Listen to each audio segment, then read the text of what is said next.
Okay then, Rob. Well, first of all, what would be your ideal day off? My ideal day off would be to get up and go for a run. No watch, just get out there, breathe in some fresh air, have a fry up with my wife and son, take my son to the local park or go for a walk, and then come back early afternoon, sit on my bum and watch a couple of little films with my son, put him to bed, bit of dinner with my wife, and another couple of films in the evening. Job done. It to me. Yeah. Okay then, number 2. What's the best book you've ever read? The best book I've ever read, it's got to be Papillon by Henri Charrière, the book on which the Steve McQueen and Dustin Hoffman film was based. Henri Charrière did all that McQueen and Hoffman do in the film and more. The quantity of escapes and the man's sheer determination for life and freedom in the face of what he thought was a gross injustice is absolutely incredible, and his energy and character leap off the pages. It's such a good book. I've actually taken it on holiday and read it a second and a third time if it's been 4 or 5 years since I've watched it previously. So Papillon by Henri Charrière. Well, that's a sign of a good book if you read it multiple times. Yeah, it is, yeah. Absolutely. Okay, then number 3. What's the best country you've visited and why? I have been very lucky to have visited a lot of countries in my role as a commentator. I would say the best, I'm going to start narrowing this down, the best continent I've ever been to is Africa. I absolutely love Africa. And if I really had to pick one country, I would say Uganda. It is the friendliest place I've ever been. It's so green, so lush. They're relatively new to tourism in comparison to Kenya. They are not fatigued by tourists yet.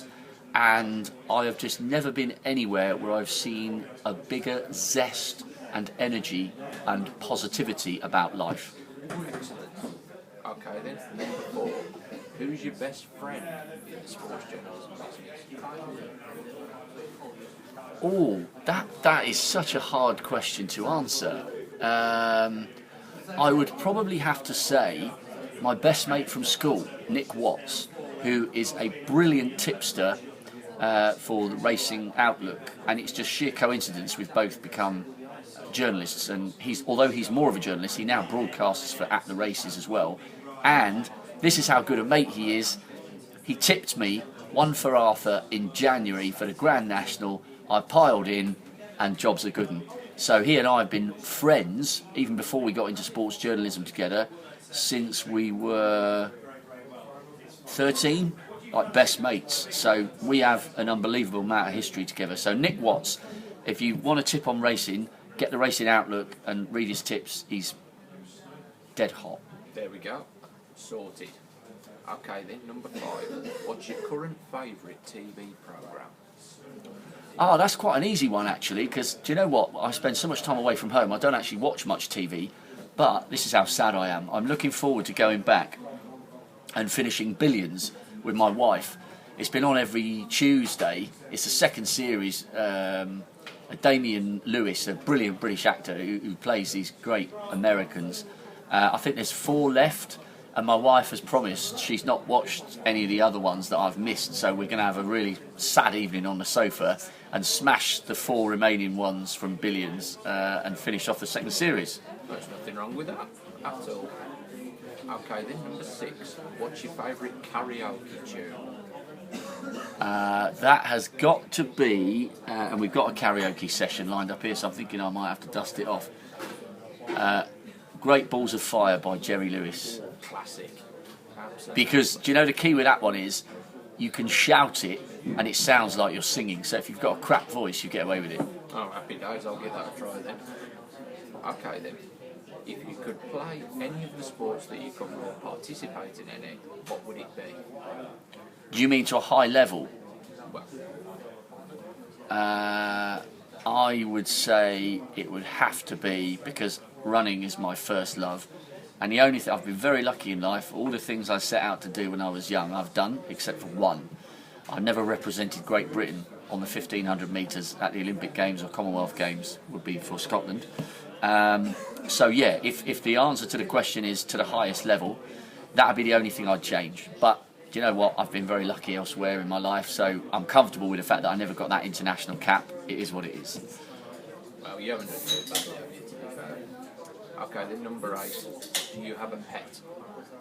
No, we haven't got any pets actually. And funnily enough, we do really like animals. We were thinking about getting a dog, but we had to dog sit for a friend of ours, and it put us off because the dog ran off across a main road, and it took us ages to get her back. We were worried she was going to get run over. So my wife's been put off that. So we were going to get a retired greyhound, but we've been a little bit, our confidence has been shaken a bit, so we're not sure. So at the moment, none. Watch this space. Okie doke, well, keep us in touch. I will, of course. Okay then, number 9. What's your favourite sports teams, or do you have a favourite athlete? Yeah, I would say I love watching Scotland in the Six Nations. My dad's from Glasgow, so he and I have had some wonderful weekends. Usually in spite of the rugby, not because of the kind of performances that Scotland have produced over the last 10 years. Although having said that, this season has been spectacular. It was a real capitulation against England in the Calcutta Cup, but the victories, over Wales in particular, first win at Murrayfield for 10 years. We were there for that one, had a massive night on the lash. So I'd say Scotland in rugby union. And my favourite athlete, without a doubt, Haile Gebrselassie, double Olympic champion over 10,000 metres, quadruple world champion over 10,000 metres. The man's range is absolutely incredible. He won the 1500 and the 3000 indoors at the Worlds in '99 and still has the championship record of 3:33. Now, bearing in mind an indoor track's only 200 as opposed to 4, huge difference.